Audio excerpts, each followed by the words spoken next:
Hey, happy Monday, April the 1st. I'll refrain from any April Fool's Day jokes, alrighty? We're in Hebrews chapter 5, verses 7 to 14. This is the way it reads. During his earthly life, he offered prayers and appeals with loud cries and tears to the one who was able to save him from death, and he was heard because of his reverence.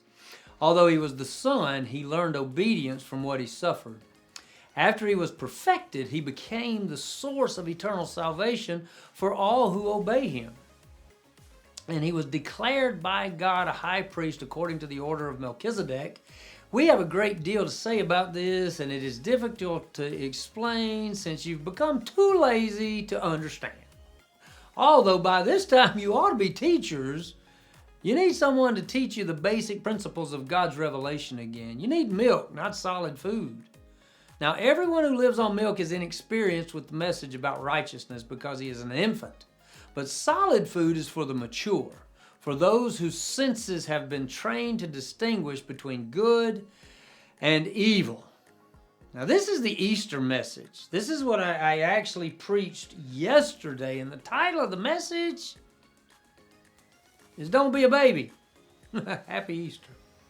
See, the beginning of the passage this week is a review from last week because yesterday was Easter, and the passage is all about Jesus. The book of Hebrews is all about Jesus, and I actually titled this message offensively because on Easter Sunday there is a crowd in the house. If you're offended, well, I apologize. It's an effort to draw our attention to maturity.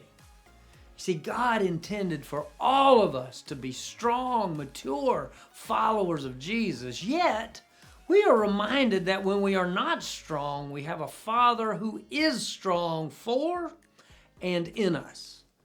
See, as a part of honoring Easter, we can reconsider the verses above that mention Jesus' earthly walk. Easter is the celebration of the resurrection. We celebrate the victory over death that has been given to us. Jesus did so much in his life. John even said that all the world could contain the account. All the world could not contain the account of all that Jesus did. Sorry about that.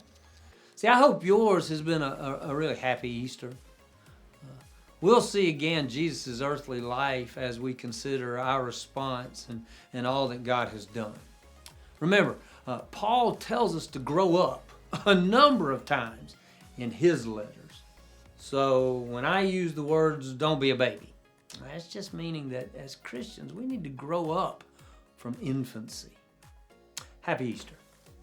We'll see you tomorrow.